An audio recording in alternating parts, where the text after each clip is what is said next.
Good evening, everybody. We're here today for Environment Committee. It's Tuesday, the 7th of November. Welcome to today's meeting. This is a public meeting and members of the public and press are permitted to report on the proceedings. Reporting includes filming, photographing, making an audio recording and providing commentary on proceedings. Please note this meeting is recorded and streamed live. These recordings are published on the relevant meeting page on the Council's website. By choosing to attend this public meeting, you are deemed to have given your consent to being filmed or recorded and for any footage to be broadcast or published. If the alarm sounds, the premises must be evacuated immediately and do not spend time, please, collecting your personal belongings. All emergency escape routes are clearly signed. Once you've left the building, the assembly point is on the High Street opposite the Guildhall. Members and other speakers are reminded please to use their microphones when speaking. Okay. So, Margaret, do we have any apologies or substitutes, please? Yes, Chair, we have Councillor Stephen for Councillor Cross, Councillor De Serra for Councillor Udall, and we've also received apologies from Councillor Cleary. Thank you. Okay, thank you. And do we have any declarations of interest, please, from anybody for any of the items tonight? No? Okay.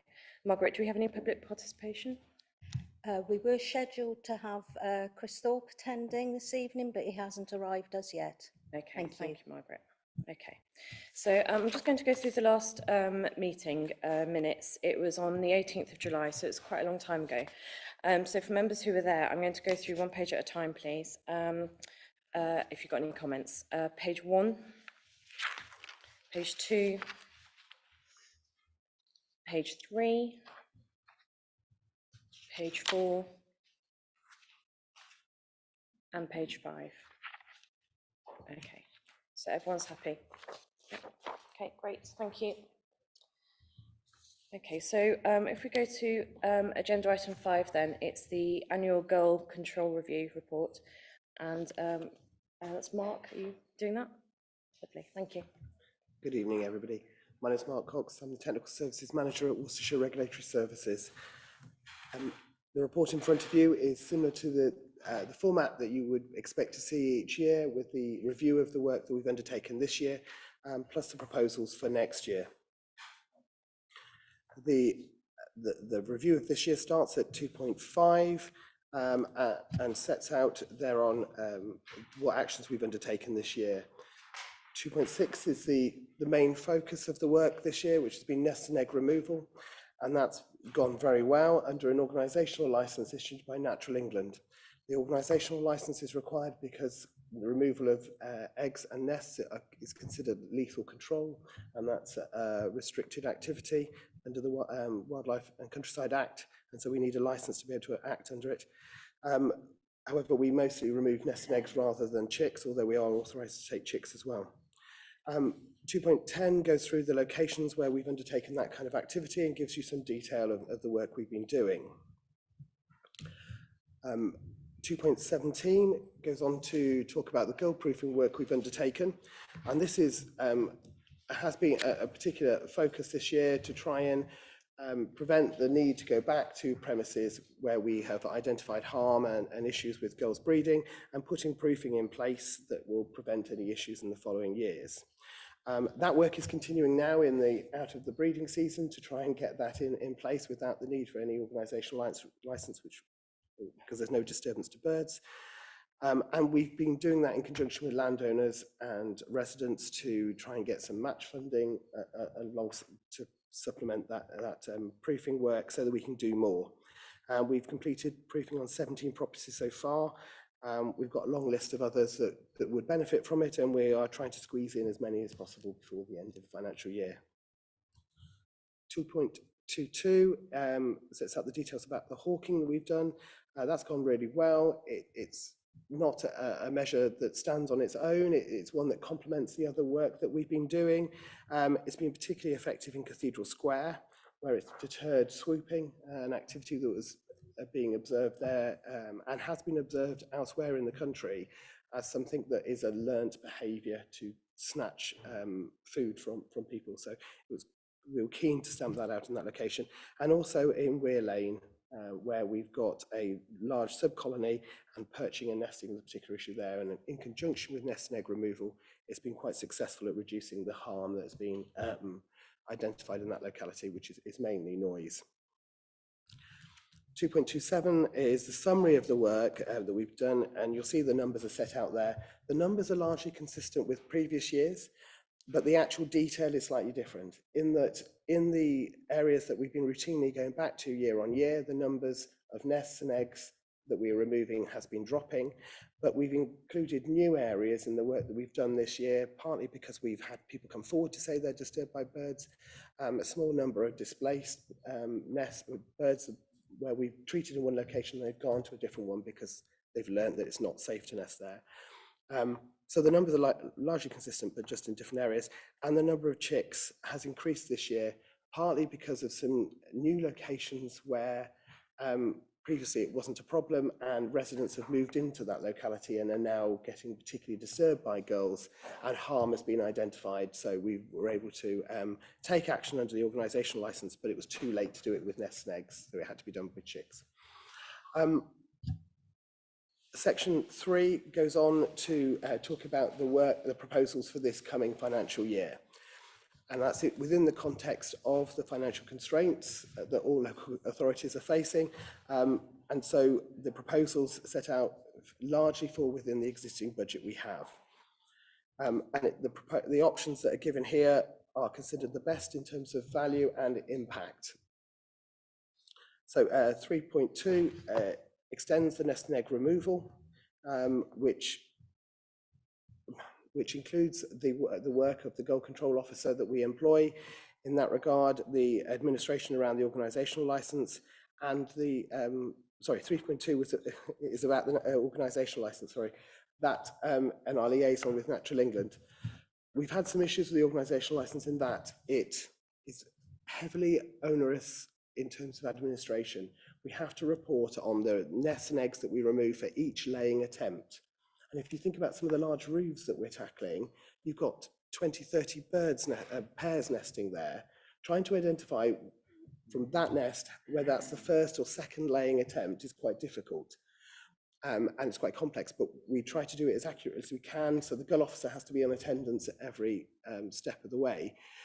And then we have to produce a lot of supporting evidence each year in identifying the harm. Rightfully so, because we have to operate under the law, but we're quite often reiterating what we've previously provided to them. So I have got a meeting set up already with Natural England next week, and we are proposing to work with them next year to try and reduce that administrative burden, so we've got more resource to spend on actually doing the gull control work. Right, so go on to 3.3, which is the talk about the work about the nest and egg removal, sorry. That's an extension of what we've done this year, hopefully, under an organisational licence to remove nests and eggs, largely on roofs that we aren't able to do gull proofing on for whatever reason, but where harm has been identified, and we're going to focus in the gull exclusion zone areas, those areas where we know we've got issues in the city centre. 3.7 sets out the gull proofing work that we're going to be doing in summary. So those locations that we aren't able to complete this year, we'll continue with that next year, with subsidies from residents and businesses to try and match fund that and support that work so we can get to do more roofs. At 3.10, it gives the details of the population survey that is proposed. For the last few years, we've undertaken a population survey every other year. This helps to understand what our birds are doing, where they are nesting, where they're congregating. It gives us that level of detail for us to be able to target the action we're undertaking.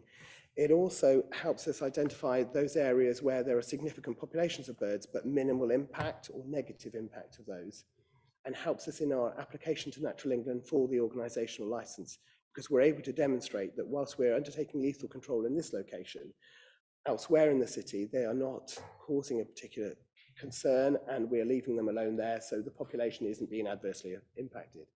I know there are those who would like to eradicate gulls from the city completely, but we're not able to do that under the current legislation. So working within that legislation, this population survey will help us set that out.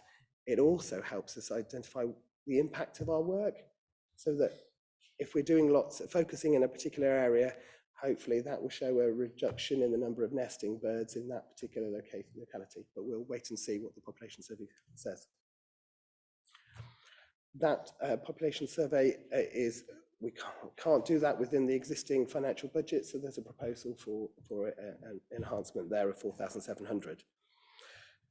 Section 4 sets out the alternative options that have been considered. 4.1 is that enhanced goal control work that we have done for the last 2 years, but we recognise with financial constraints that's not sustainable, so that enhancement isn't being considered for this coming year. 4.2 is the proactive control in Blackpool, and as I explained, that's an area where we've got a large population of gulls, but we're not proposing to do anything there because we haven't identified harm to human health. So under the organisational licence, we can't act anyway, but it helps us demonstrate that section of the population isn't going to be adversely impacted. The bird population isn't going to be adversely impacted. 4.3 just reminds you of the legal advice we've had regarding a cull, which wouldn't be lawful.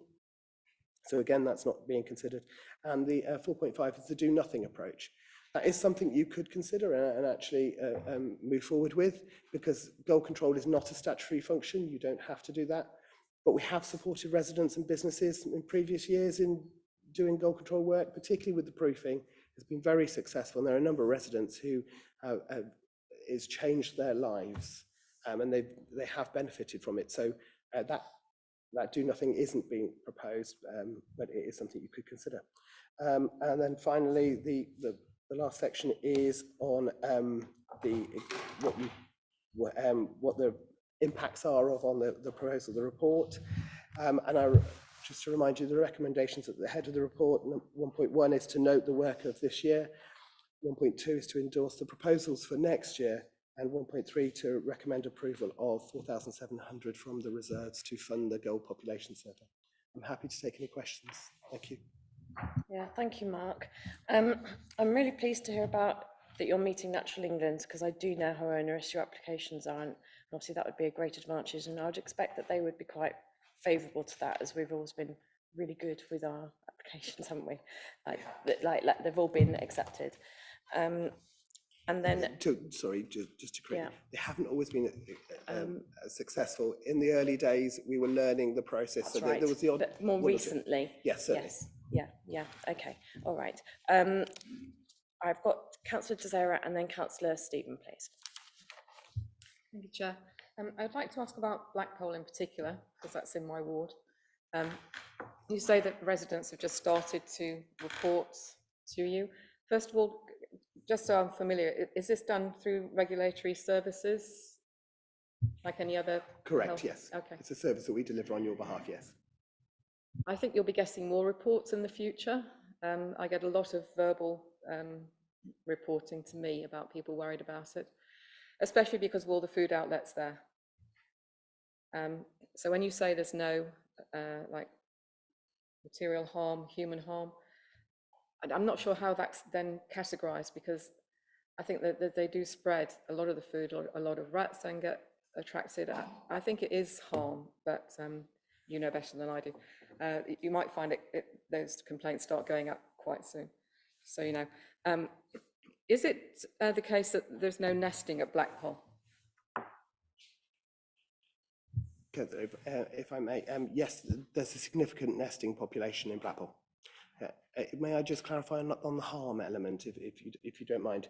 The legislation enables action to be taken under a licence or an exemption of the Act if there's harm to human, public health and safety. So it's quite a high bar. Nuisance doesn't count. So if somebody who's just disturbed by the noise doesn't like the noise, that doesn't count. It has to be material harm to health.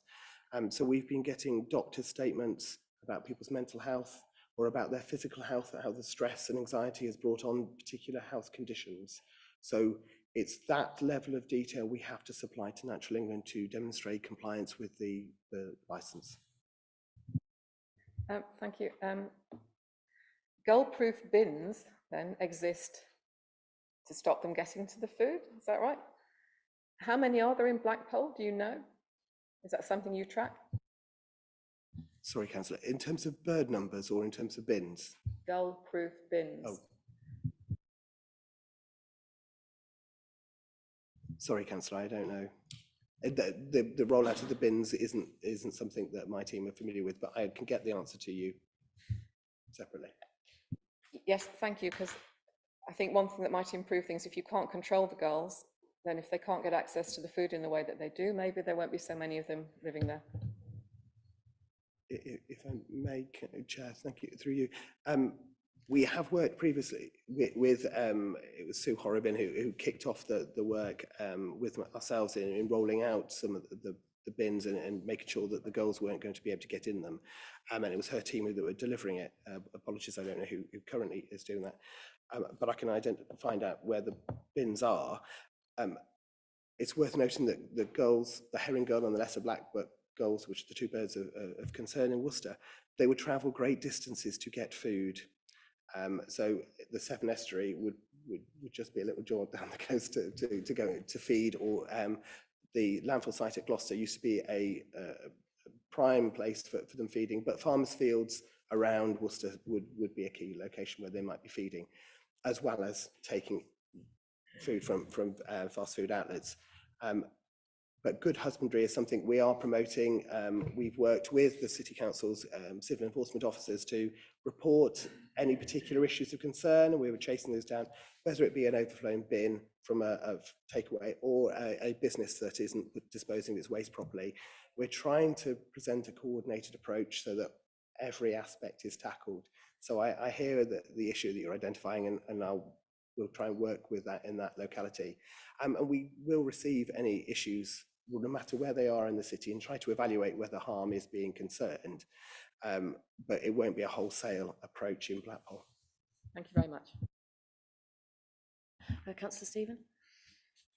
I think Councillor Gisera has actually already asked the question I was going to ask, but I think what you said, the question that I was going to ask was, what's the best way of reporting the gull problems? And I think you said it was via the WRS website. Either through our website, our telephone line, or the email to the WRS inquiries email address. And it's easy to do. Yeah, okay. And that will be allocated to the gull officer. We've got 2 gull officers currently who would be able to pick that up and deal with that. Thank you. And with regards to people doing complaints, it's quite good if people, I believe, complain early in the season, like the earlier the better, because we want to, prevent the birds flying. Is that right? Yes, if I may, it's certainly outside of the breeding season, we're able to operate outside of the organisational licence. We don't need a licence to do that. Once we're into the breeding season, we need to demonstrate harm. So any proofing work would have to be within that licence, because we'd need to remove nests or eggs or whatever. So yes, if somebody was disturbed this year and they're anticipating they're going to be disturbed next year, then certainly contact us. Councillor Jagger? Thank you, Chair. I just have a question regarding the concept of harm. When we're talking about harm, are we talking about physical harm to human health, or are we talking about property damage? Would that come under that umbrella? That's the first question. And the second question, it's what is our exposure in terms of liability legally? Should there be harm, could people bring action against the council for that harm if we don't tackle it? I'll answer the first one. Do we have a solicitor for the second one? In terms of harm, it is definitely physical harm, in that if somebody was particularly vulnerable to a bird attack, as an example, there are some sheltered housing where we've been able to assist them. We've identified harm under the legal definition because the residents of that premises are particularly frail, and if they were to fall from birds swooping at them, then there'd be a serious injury and it would significantly impact their health. And we've got birds nesting on the roof there, so we've identified which birds it are that is causing the problem and able to tie that to the harm that it could be caused. Mental health is also a potential factor there, but mess from the birds defecating or just general noise, neither of those would count. It has to be public health and safety that is adversely impacted. Sorry? Sorry, so personal injury, no property damage. Yes. Sorry, in answer to your second question, harm and whether there is there any, there's no legal duty for the local authority to take action against girls, and so I haven't had any particular legal advice in this regard, but my understanding is nobody could sue the council unless it was the council's property that was causing the problem. And there's been a lot of proofing work on the Guildhall undertaken to try and prevent the birds from nesting here. Do we have any other questions? No. Are we happy to move with the recommendation and to vote on the recommendation? And it's noting the work, endorsing the proposed programme for 2024 and the approval of the £4,700 to go to P&R committee. Can I have a show of hands in support, please? Okay, that's unanimous. Yeah, thank you very much. I think now, Chris, you've come, public participation. Would you like to come forward now? And so I don't keep you to the end of the meeting, if that's okay with everyone. Sincere apologies for being late. No real excuse. I tended to come early, but Yeah, you've got, that's okay. You've got, okay, sorry about that. You've got 5 minutes. I shall, let me get my, don't time too closely, please. well, I'll give you a wave when you're getting close.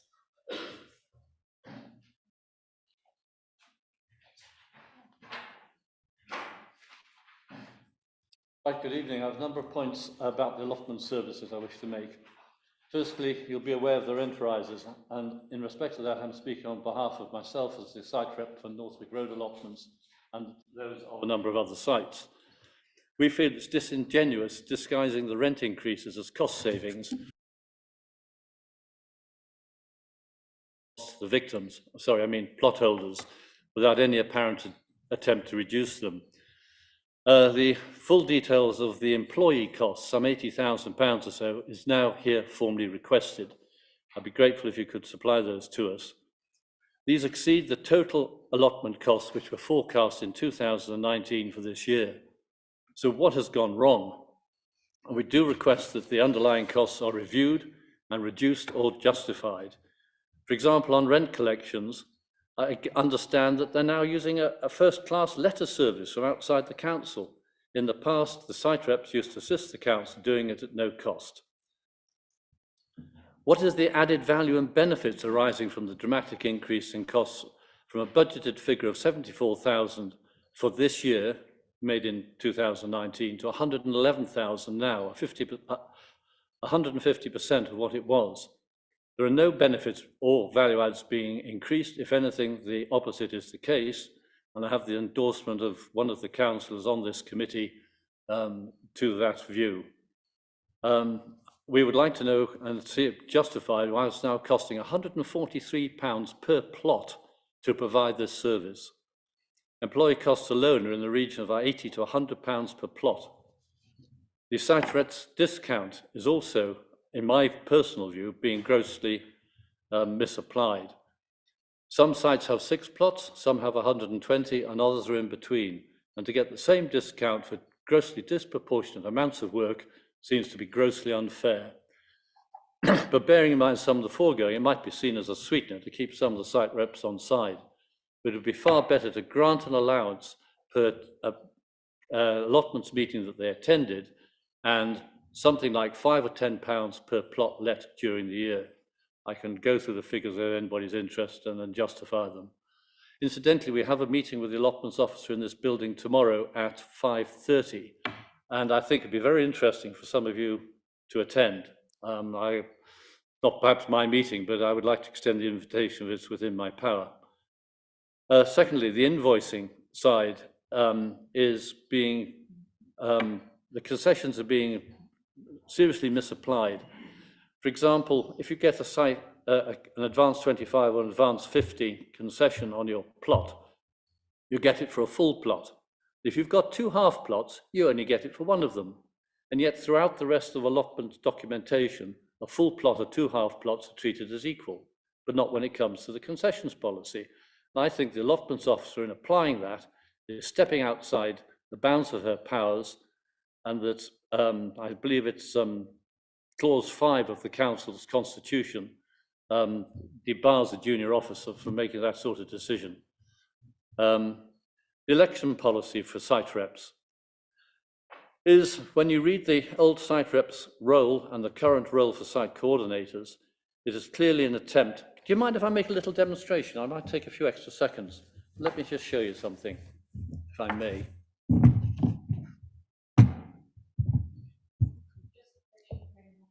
Okay, I should speed on.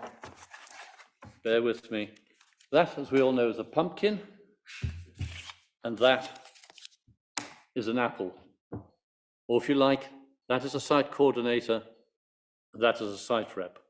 What the council are trying to do is that. This is now a pumpkin, but it's not. It's still an apple. You can call it a pumpkin, you can call a site rep a site coordinator, but that does not change their role. It does not encourage the site reps to adopt the site coordinator's role and come and change from being elected representative of a site to being, quite frankly, a council lackey, an unpaid employee answering to the control of the allotments officer. There's a lot of stuff in there that needs to be seriously reviewed and discussed properly with all those involved. Finally, I have on Northwick Roads a fencing and gates project, which I commenced 5-6 years ago, something like that. It's in the charge currently of Alan Breen, but over the years, the specification seems to have got transmogrified mysteriously, and I don't know by who. I know the application to provide a second vehicle delivery gate was dropped due to objections by the Shire, but the main gate needs widening, and they're proposing to widen it to the right, which will be totally ineffective. It needs to be widened to the left, and I would like that project halted and put right before we have to waste more money putting it right another day. There's more, but Yep. I please implore you, come and talk to me further about these and a range of related matters. Thank you very much. Thank you very much for coming, and a reply will come to you in due course. Thank you.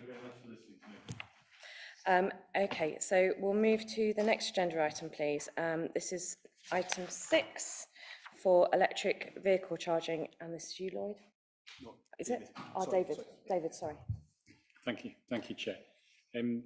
So this report really is asking you to delegate authority to the Corporate Director, consultation with Chair and Vice Chair, to implement the City Council car parks order, which will actually enact a decision made by the committee back in March, and the committee agreed to accept a grant from the AUX fund,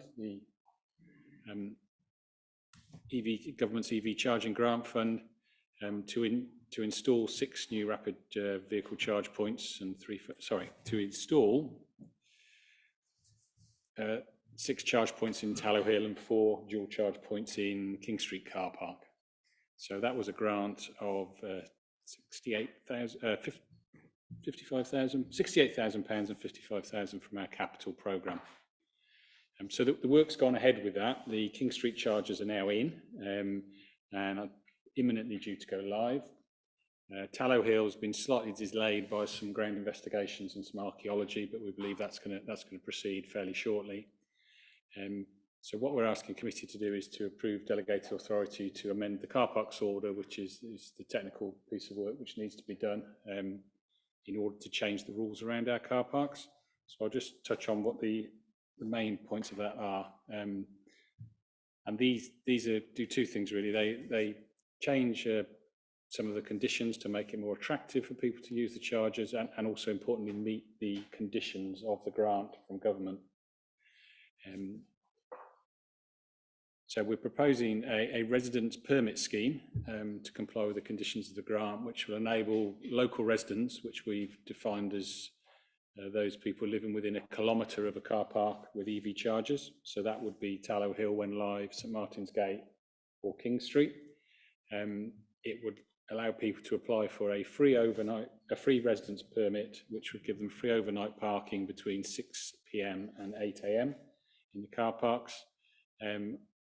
using the chargers, using the EV chargers would allow them to charge overnight without paying for parking, but obviously with paying for the electricity at the standard tariff. And then we're also proposing to change the length of stay in the electrical vehicle charging bays. So the rapid bays, which are the very fast ones in St Martin's Gate, they have been an hour free parking whilst you charge, proposing to change that to 2 hours, which will give users more of an opportunity to go and do a bit of business in town whilst they're charging. And I think 2 hours is more attractive and allow them to go and perhaps buy a coffee or go to the bank, whatever they need to do in town, and come back. And then similarly, the fast chargers, where it actually take a little bit longer than the rapid chargers, users do pay for parking there. It was a 4-hour limit. We've actually proposing to increase that to 10 hours, which will enable people working in the city or visiting the city for the day to be able to plug in, charge throughout the day, and not have to, in their lunch hour, go back and move their car to another part of the car park. The parking team have done some quite extensive survey of this, and we're really confident that it won't cause capacity issues. So there is capacity in there for people to be able to stay for 10 hours, whilst they may charge for 4 or 6 hours, and then their vehicle will be full. So those are the changes proposed. The law requires us to consult on the changes to the parking order. That consultation is being carried out. Closed last week. We've had no responses against. It's quite usual that we don't get a huge amount of responses, if any, to our consultations on the car parking order. It's very specific to a very specific sphere of interest, I would say. So those are the main highlights. The appendices are the technical documents that go with this. So I'd commend to you the recommendations, and obviously happy to answer any questions. Okay, great. Thank you, David. Has anyone got any questions, please? Councillor Cooper. Thank you, Chair. I've got 2 questions. My understanding is this has had to happen because County Council won't allow on-street charging. I wondered if you'd had any communications with County Council and if they have changed their policy. And then my second question is, I wondered if within the EV charging policy there was any scope for looking at EV coach charging. Lots of visitors come to Worcester by coach, especially for events like Victorian Fair. There are EV coaches. Will we be set up to be able to offer that in the future, please? Thank you. Thank you. On the first point, I think I'll give the answer I usually give to questions of this nature. Is we work quite closely at officer level with the County Council officers. So we've developed our own EV charging strategy, and I know there's work going on at the County Council around that. I can't give you any indication of what that policy may be with regard to on-street charging. This was an opportunity for us to apply for a grant to offer a service to local residents and people visiting the city. So we've taken that opportunity in our own car parks, and that's the genesis of this project. An interesting point you make about coach charging and EV coach charging, not something we've looked at yet, but something we will have a look at now. So thank you for raising that. Any other questions, please? No? Okay. Are we happy to move to a vote then? Yeah, okay. So this is the recommendation that the committee will delegate to the corporate director and with the chair and vice chair, and the implementation of order subject charges, blah, blah, blah, consultation feedback received. Can I see votes in favour, please? Wonderful, thank you. That's unanimous. Great. Thank you very much, David. So what's the next item? Item 8 is the progress update for the Environmental Sustainability Strategy Action Plan and the Biodiversity Action Programme. And this is Ruth. Yep. Great. Thank you. We've jumped on. Oh, have I? We can carry on. Where? We can come back to Environment Act 20. Do you know what? I need to put my glasses on. So I think if we do this report, the implications of the Environment Act 2021, and actually that references some of the more detail in the report that Ruth's going to talk to in a moment. Quite a number of issues within this report, which updates members on the ongoing work to ensure that the Council complies with the Environment Act 2021. And within that, there's a draft first considerations plan, which the Council needs to make consideration and approve. So that's at Appendix A, and we're asking that we approve that as part of meeting received royal assent back in November 2021. It's the new framework for environmental protection, and there's two limbs to this. One is around reforms to local authority waste and recycling services, and Lloyd's going to talk to that element of the report in a moment. But also there is a new statutory duty for local authorities on biodiversity and nature recovery. And incidentally, also as part of the Act, it established the watchdog, which is the new Office for Environmental Protection, which members may know chose Worcester for its office location. It has enforcement functions over public authorities, but we'll be maintaining a relationship as a close neighbour with that organisation rather than its enforcement powers. So there's a number of implications for the Act. So firstly, the first part, we just wanted to talk about City Council biodiversity. Members will recall that we declared a biodiversity emergency back in September 2020.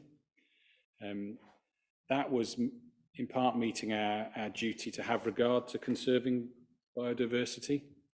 The new Act actually has beefed that up somewhat to consider what we can do to conserve and enhance biodiversity and formulate strategies and plans.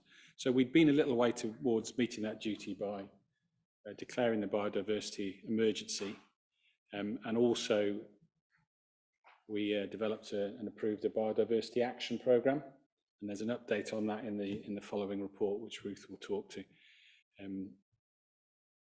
We did have biodiversity within our sustainability strategy, but I think it's fair to say it wasn't the primary focus of the strategy. And that action programme focused very much on the council's own land. So what we could do around the land that we own, which is a considerable asset for biodiversity within the city.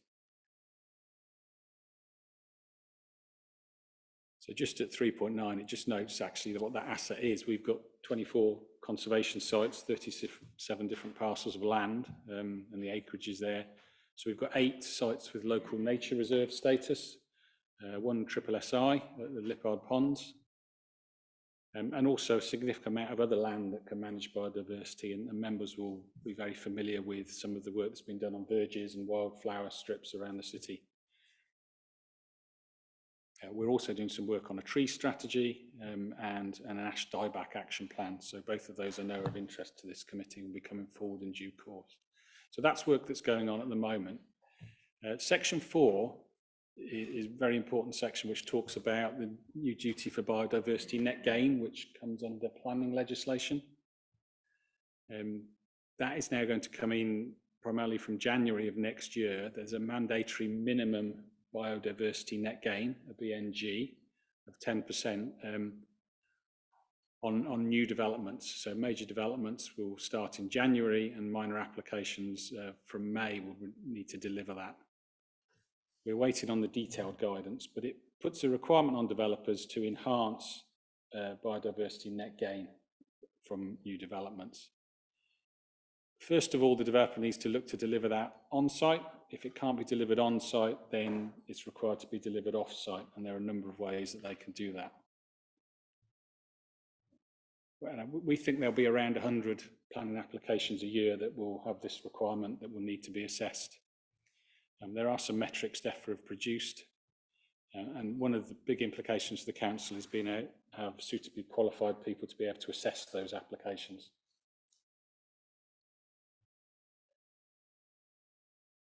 So then moving on to biodiversity net gain for off-site biodiversity units. If they can't deliver it on-site, then they can purchase off-site units. There are a number of organisations, new and businesses, ventures around the country that started to set up in the business of providing these. The presumption would be local, as local as possible to the development, but that then can then start to move further away if things aren't available locally.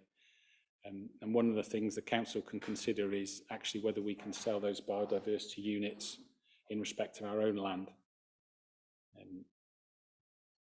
So this would be work to enhance biodiversity on the council's own land. And within our proposals is that we research this some more and come forward some proposals that may enable us to bring that forward.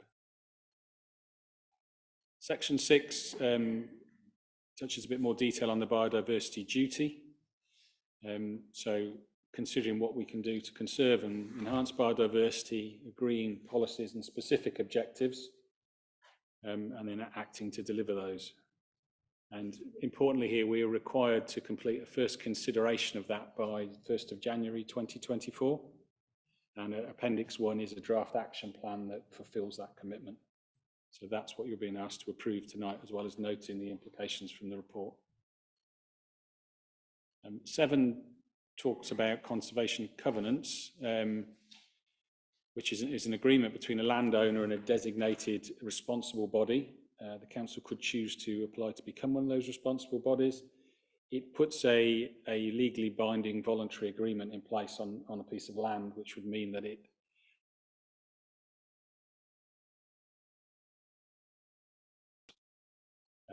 can be in perpetuity or can.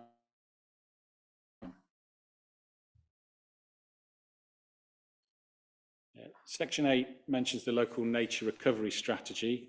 This is a strategy that the County Council are the lead responsible body on. Officers are working with the County Council as that strategy is being developed. Of materials as part of everyday life. They're obviously critical to much of what we do, but use of those resources has become unsustainable, and they're causing varying degrees of damage to the natural environment and contribute to climate change. So what's been proposed as part of the Act is looking to tackle that. I'll just cover off some of the key elements. Extended producer responsibility. So some of this you will have probably picked up in the press, particularly more recently around waste and recycling collections. But extended producer responsibility are intending to make producers of packaging waste pay 100% costs for the disposal of that waste. And in practice, that will mean those costs they will get, or sorry, that income will be passed on to councils as collection authorities and disposal authorities, with direct payments being received. That scheme was due to commence in October 24, but it's now been deferred, and the latest announcement is it's been deferred to October 2025, so that's when we need to keep an eye on in terms of its introduction. And linked to the EPR scheme is the requirement to increase the range of recyclates that we collect in order to receive those payments when they're introduced. We as a council will have to ensure that we are collecting those additional recyclates, and I'll come on to that in a second as part of a different section of the Act. Part of the Act, it also mentions the introduction of a deposit return scheme, something that was in place, many years ago. Requiring a small cash deposit to be placed on single-use drink containers. Again, very scant detail at this stage around how that would work. Initially planned to commence in October 24, again deferred, and the government have announced during the spring the scheme wouldn't be rolled out until 2025 at the earliest. So again, something to keep an eye on. The big one, and the one that has probably most impact for us, is around what's labelled the increased consistency of recycling collections, and this is the one that's drawn quite a bit of press coverage over the last week or so. So basically around what we collect, how we collect it. So just updating really on the last couple of weeks, government have now signalled that the councils can retain local discretion on how they collect recycling. So in our terms, that means we collect recycling through a commingled service at the moment, all recyclates into one bin. That can now continue. Government have been quite clear on that. And they've also recognised that some of the highest recycling authorities in the country, they are actually providing that through a commingled service and not through a curbside sort service. So again, there's something that we can pick up on and learn there. If we're to continue with the commingle service, we will need to apply for an exemption. Again, it's unclear at the moment of what that exemption process is. But again, what has been signalled is that we won't have to undertake what's called a TEEP assessment, which is quite a heavy, documented, analytical assessment that in the past has needed to be carried out. But they're signalling we won't need to do that, which again is a positive. But it's something that we will need to do an assessment of some type. I mentioned the additional